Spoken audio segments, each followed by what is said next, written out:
Bendiciones a todos. Estamos entrando a la unidad número 10 y finalizando este curso referente a la carta a los Efesios. Y ha sido de gran bendición poder desglosar los 6 capítulos que corresponden a la carta a los Efesios. Hoy vamos a hablar rápidamente acerca de la armadura de Dios, que corresponde al capítulo 6 del versículo 10 hasta el versículo 24 que termina la carta a los Efesios. Estaremos hablando de lo que es la armadura de Dios y los saludos finales. Vamos a la lectura. Dice: por lo demás, hermanos míos, fortaleceos en el Señor y en el poder de su fuerza. Vestidos de toda la armadura de Dios, para que podáis estar firmes contra la acechanza del diablo.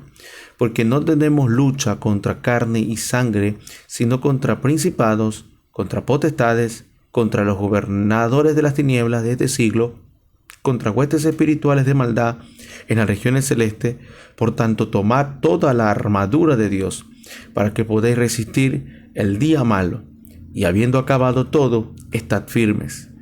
Estad pues firmes, ceñidos vuestros lomos en la verdad, y vestidos con la coraza de la justicia, calzados los pies con el apresto del evangelio de la paz. Sobre todo, tomad el escudo de la fe, con el que podáis apagar los dardos del fuego del maligno, y tomad el yelmo de la salvación y la espada del Espíritu, que es la palabra de Dios, orando en todo tiempo, con toda oración y súplica en el Espíritu, y velando en ello con toda perseverancia y súplica por todos los santos, y por mí, a fin de que al abrir mi boca me sea dada palabra para dar a conocer con denuedo el misterio del Evangelio, por el cual soy embajador en cadenas, que con denuedo hable de él como debo de hablar.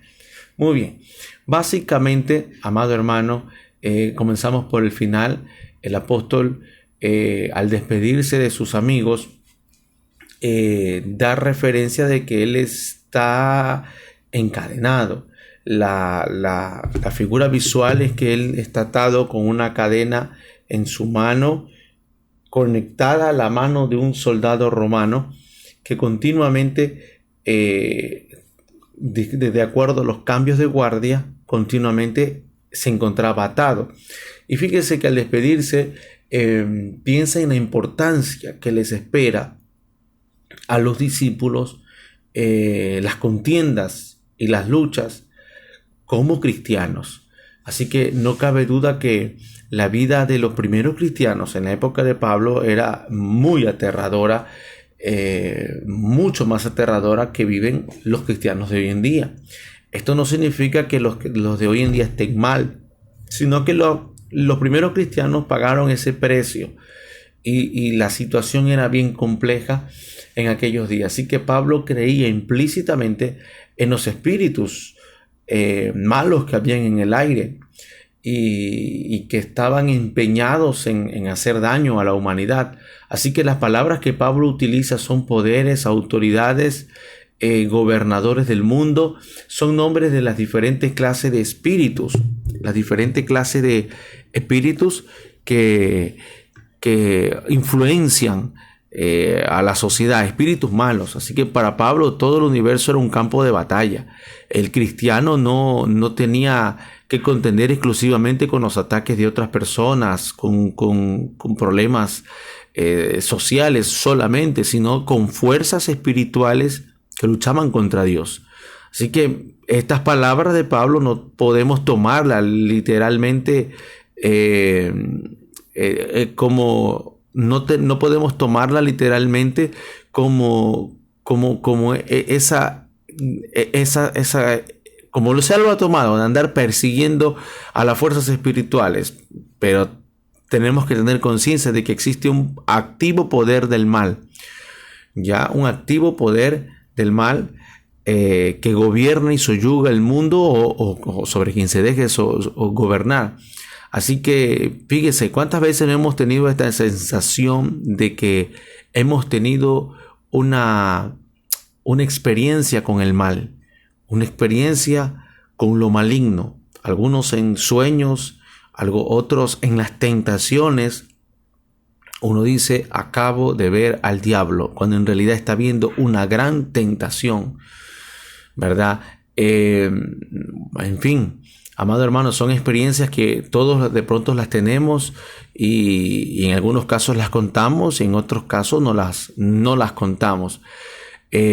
Todos hemos sentido esa fuerza, esa influencia perversa que nos sucumbe o nos lleva a sucumbir, nos arrastra al pecado. Esa fuerza de la tentación es muy demoníaca. Así que Pablo se le representa entonces todo un cuadro repleto de enseñanzas espirituales. Ya, como les contaba, para ese momento estaba encadenado, y mientras él estaba encadenado en su muñeca, conectado a un soldado romano, noche y día estaba así, aprisionado, porque lo hacían para asegurarse de que el prisionero no se escapaba. Pablo literalmente era un mensajero encadenado. Era la clase de hombre que se relacionaba fácilmente con todo el mundo y sin duda hablaría con frecuencia con los soldados que estaban obligados a estar con él. Así que cuando él está describiendo la armadura de Dios, lo hace prácticamente inspirado viendo la armadura del soldado que estaba al lado de él. Y lo usa como una metáfora, como un ejemplo para decir que el cristiano también tiene una armadura. Y pieza por pieza, Pablo se fija en la armadura del soldado romano y la traduce en términos cristianos. Bueno, entonces vamos a ver, básicamente, pues esta armadura tiene que ver con la verdad. Tiene que ver con la verdad, dice, habla del cinto de la verdad. La túnica del soldado se sujetaba con un cinto que colgaba desde la espalda, ¿verdad? Y le daba pues la libertad de movimientos, ¿ok? Ese era el cinto y le daba, no permitía que estén holgados. O sea, a otros puede que anden incómodos o indecisos en este sentido por no tener el cinto de la verdad. Pero el cristiano se mueve con libertad y rapidez porque conoce la verdad. Aquí está el contraste entre la verdad y el legalismo o la religión. Porque la verdad nos hace libres. La señal de que alguien está caminando en la verdad y conoce la verdad, es decir, se mueve con libertad y no permite absolutamente que ningún sistema religioso o ningún sistema impositivo le corte la libertad. Pablo descubrió en el Evangelio la verdadera libertad, cosa que no tenía cuando él era un fariseo y celoso de la ley y estaba atado a ese celo enfermizo. Y le dio la libertad al Evangelio a Pablo, la verdad, para poderse asociar con los judíos, asociarse con los griegos, ser gentil con los gentiles y no tener ningún tipo de contaminación. Porque entendió Pablo que él era un lobo, una oveja, enviado en medio de lobos, de manera que tenemos que aprender a vestirnos como lobos, pero no perder la esencia del lobo. Y conocer la verdad es eso, es que Dios conoce tu corazón, nuestras motivaciones, estamos en la verdad, y al fin y al cabo el que nos juzga a nosotros es Dios, que pesa nuestro corazón, primero por la fe que tenemos y segundo por las obras que tenemos. Las obras que tenemos ¿van dándole gloria a Dios o le dan gloria al ego humano? Esa es la pregunta que deberíamos de hacer. Entonces, el cinto de la verdad tiene como propósito darnos libertad de movimiento, darnos capacidad de rapidez, de reacción ante las cosas que nos puedan estar asaltando. Y uno de los enemigos de la verdad es el legalismo o es el espíritu religioso, porque te viene a vendar los ojos para empezar a decirte no toques, no gustes, no manejes, no hagas cosas que no dice el santo y glorioso evangelio, porque el evangelio te da la perspectiva de empezar a realizar cosas positivas. No se enfoca solo en lo negativo, sino el que hurtaba, como hablábamos en la clase anterior, ya no hurte más, sino aquí viene lo positivo. Trabaje y haga una buena obra con eso. Entonces, me gustaría que incursionemos en la verdad, que enseñemos la verdad de Dios, y que evaluemos si la verdad realmente es de Dios y no nuestra. Tiene que producir libertad. Por eso siempre he discrepado cuando he escuchado a los pastores decir que hay que pedirle a ellos permiso si la oveja quiere irse a una conferencia, o quiere irse de vacaciones, o quiere irse visitar una iglesia porque lo invitaron. Entonces yo escuché por años decir que las ovejas no pueden visitar otras iglesias porque tienen que pedirle permiso a su pastor. Y porque los pastores se están cuidando. Entonces llegó un momento en el que yo dije, bueno, es verdad a medias. Los pastores tienen que cuidar, es verdad. Pero ¿por qué? ¿Cuál es la otra mitad de la verdad? Es la inseguridad. Si realmente usted le ha enseñado la verdad a sus ovejas, van a ir a otros lugares y ellos van a regresar y van a decir, ¿a dónde iremos si solo tú tienes palabras de vida eterna? Y si se fueron a un lugar y encontraron allá la verdad y ya no regresaron, deberíamos de hacernos una evaluación de decir, un momento, ¿cómo está mi teología? ¿Mi teología estará basada en la verdad? ¿O será que mi teología está más influenciada en mi opinión personal, mi opinión subjetiva? Recuerde que Pablo le dijo a Timoteo, cuídate de ti mismo y de la doctrina que enseñas. Hay que cuidarse de uno.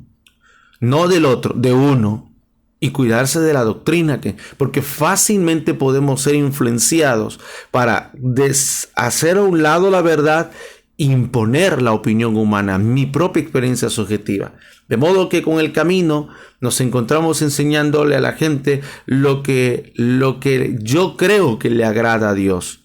Lo que en realidad no es lo que yo creo que le agrada a Dios, sino lo que me agradaría a mí, que creo que le agrada a Dios. Entonces de pronto tenemos una cantidad de gente que llega a las iglesias y terminan creando un sistema de vida que agrada al pastor y a la cúpula ministerial, y se desenfocan en intentarle agradar a Dios. Y le repito, todo aquello que atenta contra la libertad no agrada a Dios, porque Cristo vino a traernos libertad, y la señal de que el Espíritu de Dios está en nosotros es que hay libertad. Entonces, primero vemos el cinto de la verdad. Segundo, vemos la coraza de la justicia, ¿verdad? La coraza de la justicia. Amado hermano, fíjese que cuando uno está vestido de integridad, es invulnerable.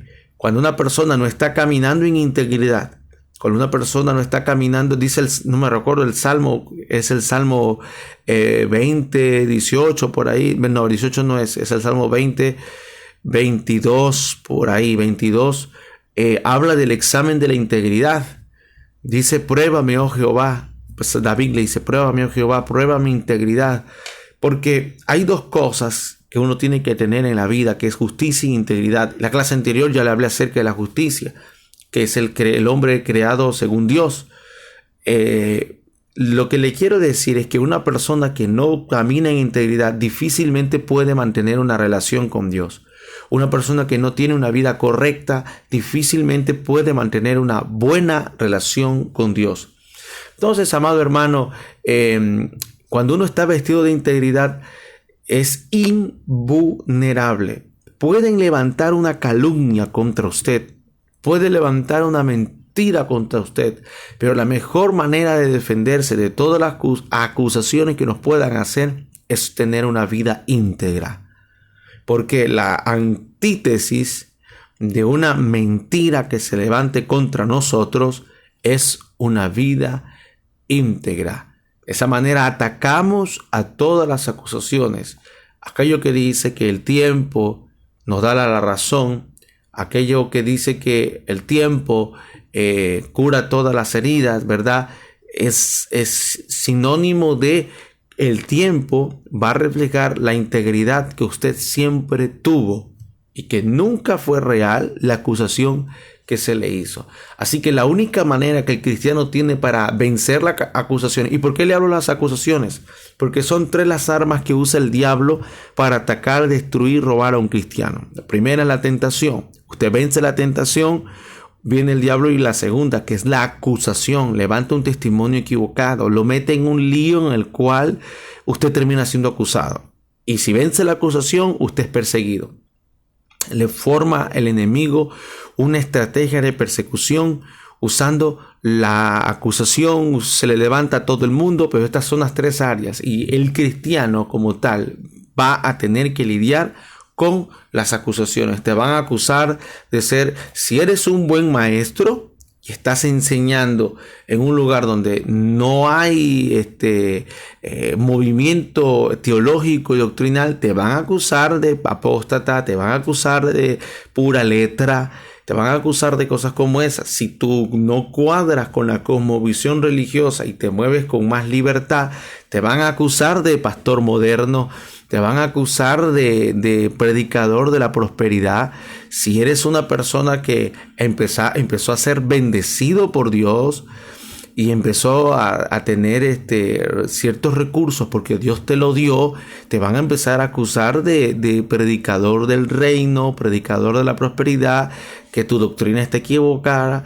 Si empiezas a rebelarte contra los dogmas y las doctrinas de los hombres, que no está del todo malo, pero cuando el dogma viene a reemplazar la verdad y viene a esclavizarnos a nosotros y nos rebelamos contra eso, te van a acusar de desordenado, desleal, de raro, y te van a empezar a quitar poco a poco el cargo. La pregunta te quiero hacer en esta hora es: ¿qué estarías dispuesto a hacer tú por tu integridad?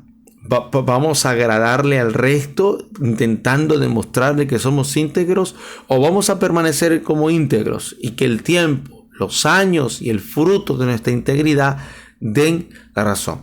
Porque de eso se trata la armadura, y Pablo la está viendo, de no quitarnos la armadura. No importa si el tiempo presente está hostil contra nosotros, es no quitarse la armadura, no quitarse. Fiel es Dios para recompensarte en su momento. Está pues, amado hermano, las sandalias. Pablo está observando las sandalias del soldado y dice: esto es el apresto del evangelio, ¿verdad? ¿Qué es el apresto del evangelio? Es el estar dispuesto a comunicar el evangelio a tiempo y fuera de tiempo. Es hacer la obra de evangelista con la predicación de la palabra o con la manifestación de los dones que Dios nos ha dado. Siempre suelo decir que la gente necesita ver más a Jesús que escucharlo. La gente ha escuchado de Jesús a través de radio, televisión, medios sociales, papeles, librerías, etcétera, etcétera, pero muy poco han visto a Jesús. Y yo creo que necesitamos calzarnos los pies, estar dispuestos no solo a comunicar, sino a mostrarlo a Jesús a través de nuestras virtudes, como la humildad, el perdón, la ayuda social, la generosidad, la oración intercesora por la gente que lo necesita, la amabilidad, el saludo, el respeto, la tolerancia, la puntualidad, el buen vestir. Hoy en día hay una gran cantidad de escasez de valores en la iglesia, porque se considera que como ahora estamos en la verdad y tenemos libertad, podemos nosotros abusar y no ser sobrios. Y como cristianos nos vestimos como queramos, sin darnos cuenta que somos modelos. Y no me estoy refiriendo a una vestimenta religiosa, no, sino a la sobriedad. Hay gente que cree que la sobriedad está asociada con la no ebriedad, pero la palabra ebrio no significa alguien que está borracho, sino alguien que tiene una conducta incorrecta influenciado por el alcohol.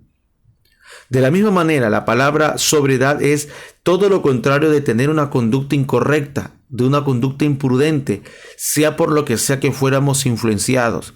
Y a veces somos influenciados por la moda de este mundo, somos influenciados por la juventud. Y a ver que hay jóvenes que porque todos se ponen un arete, entonces los jóvenes dicen, vamos a ponernos un arete también. ¿Y por qué lo haces? ¿Cuál es el objetivo, el propósito? No es que todos lo hacen. Ok, hay una influencia. ¿Y por qué te cortas el cabello de tal manera? Porque hay una influencia. ¿Y por qué empiezas a usar los pantalones de tal manera o el tal estilo de ropa? Porque hay una influencia. No estoy diciendo que la ropa nos hace santo, pero ¿qué te motiva? Hay una influencia. ¿Ok? Me suelen decir que por un tema de cultura, los predicadores en ciertos países, por ejemplo, me dicen que en algunas regiones de Argentina los pastores ya no utilizan la chaqueta, el traje, y si te ven con una chaqueta, pues te tildan como un pastor antiguo, un pastor religioso. Y yo suelo decir que la elegancia nunca pasa de moda. Ya no se trata de ni la religiosidad ni se trata de la liberalidad, se trata de elegancia y de estilo. Y cada uno tiene su estilo, ¿verdad? Pero la sandalia es estar dispuesto a compartir el evangelio con todos estos valores, con palabras, con la palabra correcta, porque hay gente que no tiene la palabra correcta. Yo le digo algo, es mejor no hablar si no sabe qué hablar, a hablar cosas que van totalmente a destruir y no edificar a las personas. Le cuento una experiencia. Una ocasión estaba predicando en una conferencia en un país X y desde esa conferencia que estuve predicando, una persona me invitó a su casa a orar por su familiar que estaba enfermo. Y este familiar que estaba enfermo tenía Parkinson, estaba ya muy anciano y quería pues que le vaya a orar y le vaya a compartir la palabra del Señor. Yo andaba con un joven, un discípulo que me pidió que lo llevara, que quería aprender de la obra misionera y le digo, ven, vamos pues entonces. Entonces, cuando yo llego a su casa, no eran evangélicos, eran católicos. Entonces tenían sus altares con sus estampitas, sus velas, sus muñecos así, sus figuras, sus imágenes, lo tenían ahí. Y yo estoy empezando a hablarle a la persona, la palabra del Señor, y ellos me comienzan a conversar que van a la iglesia, van a misa y que también escuchan la palabra de Dios. Entonces trato de entrar en una empatía y en una menosidad, hasta que llega un punto en que mi discípulo no pudo tolerar y soportar las imágenes católicas que estaban ahí, las imágenes que representaban a la Virgen, a Cristo. Y el muchacho interrumpe mi oración, mi predicación, mi enseñanza, y se le ocurrió decir que la casa estaba maldita porque había idolatría y que Dios no podía llegar a visitar la casa mientras no se destruye el altar de la idolatría.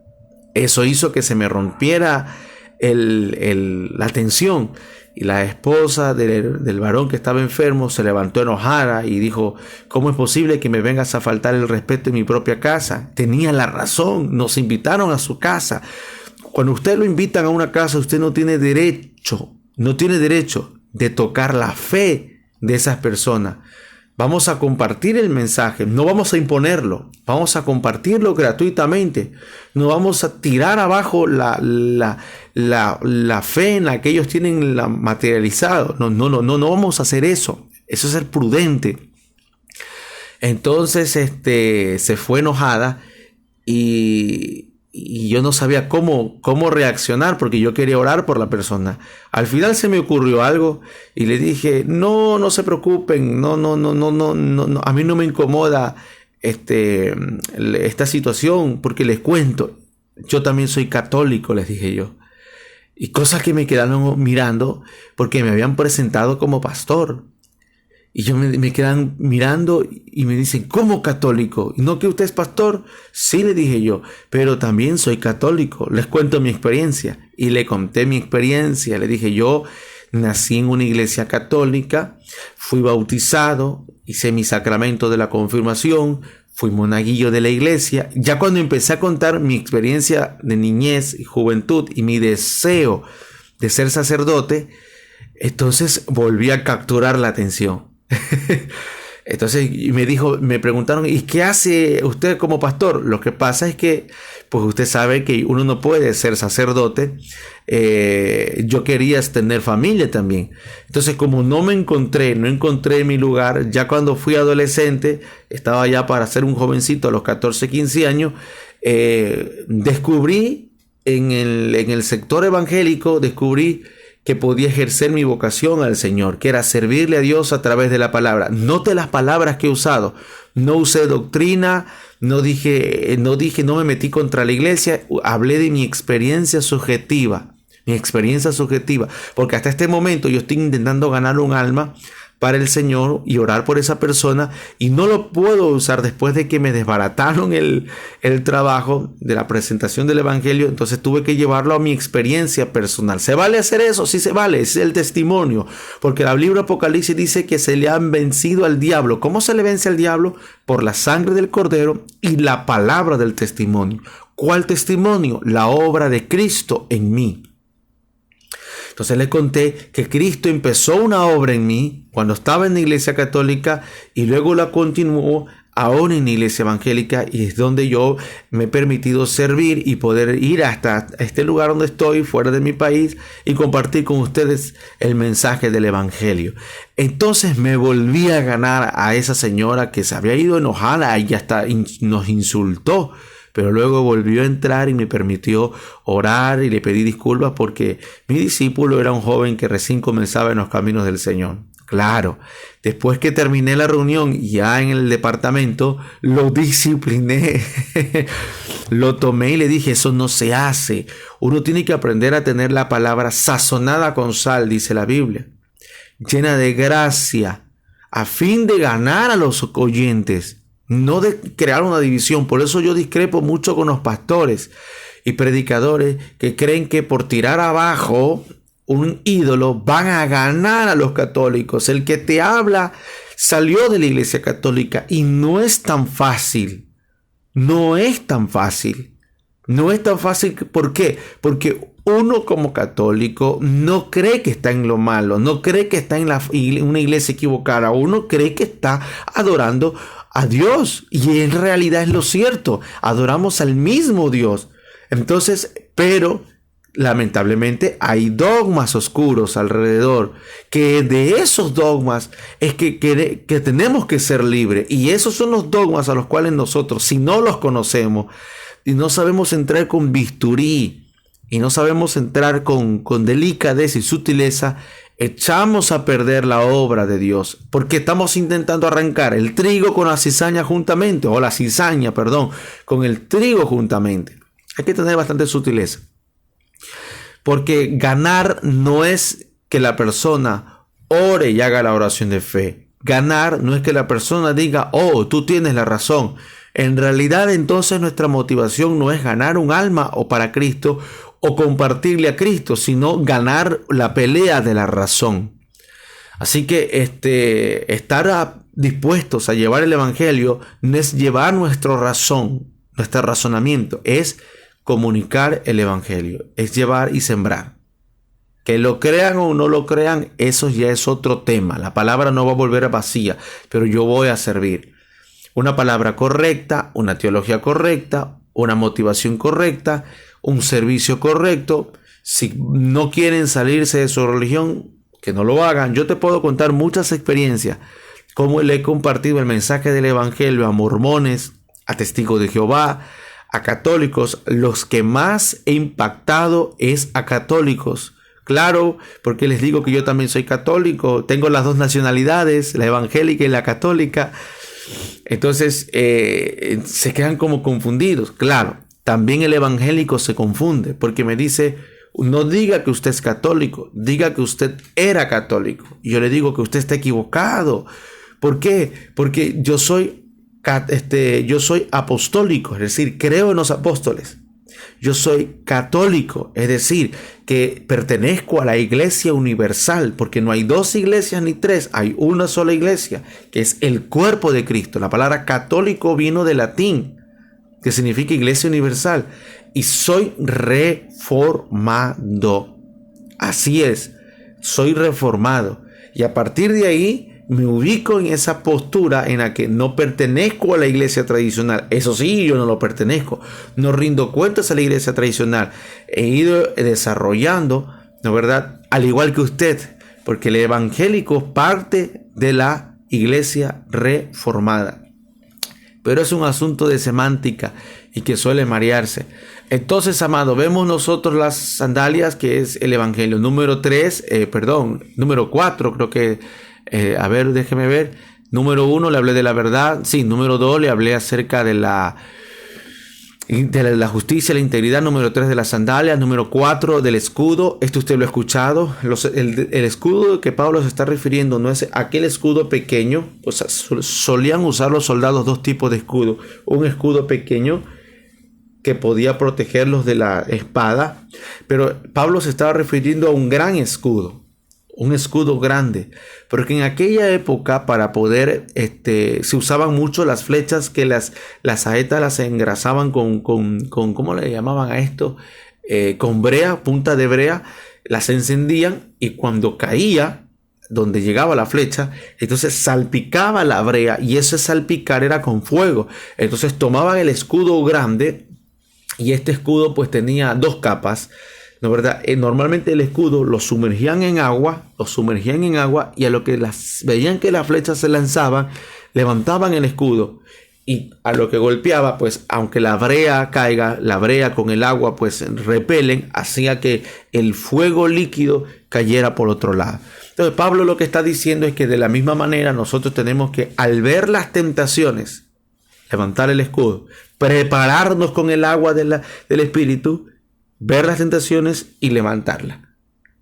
Y echarlas o protegerse de las tentaciones. De manera que Pablo aquí está diciendo que uno sí puede prepararse para evitar las tentaciones. Siempre digo esto. Los jóvenes se pueden preparar para cuando llegan a la vida adulta de las tentaciones de los adultos. A mis adolescentes les enseñaba esto. Cuando ustedes sean jóvenes, ustedes les van a llegar las tentaciones que son para jóvenes y deben de estar preparados para cuando lleguen esas tentaciones. Ahora que son adolescentes, preadolescentes, no tienen ciertas tentaciones, pero tienen que prepararse. Algunas personas discrepaban conmigo, me decían, ¿por qué les hablas de sexualidad a los adolescentes? Ellos todavía son adolescentes, ellos no tienen que... O sea, los estoy preparando para las tentaciones cuando venga la juventud. Cuando venga el primer novio, la primera novia, y venga la primera tentación, ellos ya van a saber, mi pastor me enseñó a levantar el escudo. Claro, me he metido en unos grandes problemas con los padres y con algunas personas por la preparación que yo les doy. Y les digo, cuando son adolescentes, cuando ya sean jóvenes, los van a invitar a fiestas, los van a invitar a reuniones sociales. ¿Cómo se van a comportar? ¿Van a ceder ante la tentación del alcohol? ¿Van a ceder ante la tentación de la droga? ¿Van a ceder ante la tentación del bullying? De que si no haces este desafío, entonces eres un cobarde. ¿Qué vas a hacer? Le estoy enseñando a usar el escudo. Claro, muchos padres me malinterpretaron y empezaron a decir, yo debo de decirles que no está bien que vayan a una fiesta. No está bien que que se relacionen socialmente. Y yo, por más que les explicaba a los padres, decirles, no puedo decirle a los jóvenes que el reino de Dios es la iglesia. No puedo decirle a los jóvenes porque ellos van a ser adultos y van a salir a la sociedad y se van a dar cuenta de que no están preparados a afrontar a un mundo influenciado por los poderes de las tinieblas. Y esos poderes no se vencen estando metidos en la iglesia. Esos poderes se vencen estando entrenados dentro de la iglesia para que salgan a vencer y a ganar. Porque esta cuestión no es solo de ser salvo. Dice, y al que venciere. La salvación es gratuita, pero la pelea ahí afuera es una pelea que hay que vencer. Su servidor ha tenido grandes problemas para entrenar. No crea que es fácil. Usted como estudiante de la palabra, usted como futuro licenciado o teólogo, pastor o maestro, lo que Dios tenga preparado para usted, le tengo una noticia bárbara. No se la van a hacer fácil. Y cuando Jesús dijo que los enemigos serán los de su propia casa, también aplica para los hermanos de la iglesia. No se la van a dejar fácil. El diablo no va a dejar que usted entrene el escudo y evite las tentaciones. De la misma manera le digo, yo soy estoy por 34 años y a mis contemporáneos les digo, preparémonos para los 40. Preparémonos para los 40. Preparémonos para la crisis de los 40 que se vienen en hombres y mujeres. Andropausia, menopausia, preandropausia, premenopausia. Preparémonos. Preparémonos para cuando llegue esa edad en la que miremos a nuestro cónyuge y cuidado caigamos en la tentación de andarla comparando con una más joven. Preparémonos para esa época en la que sentiremos que podemos y somos jovencitos todavía dentro y caigamos. Preparemos nuestro matrimonio para el nido vacío después de los 40, 45, 50. Entonces, estamos en un continuo campo de preparación. A mí me da pena cuando en la iglesia no se crea esta plataforma de entrenamiento y se da por sentado que el sermón dominical es suficiente para cubrir todas estas necesidades. Y Pablo es enfático. Bueno, sigamos porque si no se me va el tiempo. La salvación como casco. La salvación no es algo solamente del pasado. Dios me salvó. No, la salvación es algo que está en nuestra cabeza continuamente y nos recuerda que tenemos perdón continuamente. Si nos equivocamos y fallamos, abogado tenemos en el cielo a Jesucristo, que intercede por nosotros ante el Padre y que le tapa la boca al acusador. La salvación nos viene a dar a nosotros la conciencia de que Jesús nos está perdonando continuamente de todos pecados. Sexto, nos habla de la palabra del Espíritu, que es la palabra de Dios. Así que la palabra es nuestra arma de defensa contra el pecado y contra los ataques de los pecados del mundo. No podemos ganar las batallas que son de Dios ignorando el libro de Dios. Hay que conocer la palabra de Dios, conocer la historia bíblica, conocer los personajes, conocer la doctrina, conocer las promesas de Dios, conocerlo todo. No se deje llevar por la gente cómoda, ignorante, que dice: ay, ¿por qué estudias hermenéutica? ¿Por qué estudias homilética? La hermenéutica viene de Hermes, la homilética viene de Homero. No se deje llevar por la gente que ama la ignorancia. Estudie la palabra, viva la palabra, escudriñe la palabra, cuestione la palabra, pase de la devoción al escudriñar y del escudriñar al método científico, que es cuestionar la palabra, cuestione los textos, cuestione los autores, estudie las fechas, estudie las temporadas, estudie la antropología de donde está escrita la Biblia. ¿Para qué? Para que usted tenga una mejor claridad del texto sagrado. Hay gente que quiere aplicar el texto en estos días, ¿verdad? Quiere aplicarlo todo literalmente y hay cosas que no se puede aplicar. Habla también de la palabra de Dios. ¿Qué más? La última arma poderosa es la oración. Dice la oración, orando en todo tiempo, dice. Mire que en el tema de la oración Pablo habla de tres cosas principales. La primera, que la oración debe de ser constante. Tendemos muchas veces a orar solamente cuando estamos pasando problemas o grandes crisis en la vida. Pero en la oración diaria vamos a encontrar fortaleza cristiana, fortaleza diaria. Segundo, la oración debe de ser intensa. No vacilante, sino tiene que ser concentrada en lo que estamos orando, en la petición que estamos orando. Tercero, no debe de ser egoísta. No debe de ser egoísta. Por lo general, casi siempre terminamos orando por nosotros mismos y pidiendo por nosotros mismos. Pablo termina diciendo respecto a la oración, orando y velando con perseverancia, dice, por todos los santos y por mí. No para que le vaya bien, no para que le vaya bien, sino para que no por su comodidad o para que le den la libertad, sino para que tenga la oportunidad, para que exista mayor oportunidad de proclamar el secreto de Dios. Que su amor es para todos los seres humanos. Así que nosotros necesitamos orar y no olvidarnos, hermano, no olvidarnos de recordar en nuestras oraciones a todos los obreros de Dios. Ore por su servidor. Yo necesito oración. ore por este su servidor para que Dios me abra puertas al glorioso evangelio, para no solo estar detrás de una pantalla o no solo quedarme, amado hermano, en un curso, sino que poder trascender a muchos más alumnos, que estos cursos que estamos dando trasciendan, que su servidor pueda compartir el glorioso evangelio a muchos otros estudiantes, que las puertas de las iglesias se abran y las puertas de las naciones se abran para que se escuche el glorioso evangelio, la verdad que Dios en su misericordia le ha permitido administrar a este su servidor. Si he caído en gracia con usted, ore por mí. Pablo le pidió eso a sus discípulos, ore por mí. Finalmente, versículo 21 dice, para que también vosotros sepáis mis asuntos y lo que hago, todo los hará saber Tíquico, hermano amado y fiel ministro en el Señor. Así que como hemos visto hasta esta hora, la carta a los Efesios era una carta circular, en la que llevaba pues de iglesia en iglesia, las que llevaba las cartas de iglesia en iglesia pues era Tíquico. Al contrario que en la mayor parte de sus cartas, Efesios no contiene ninguna información personal de Pablo, es decir, una corrección particular. Solo dice que él es un embajador en cadenas, que está encarcelado.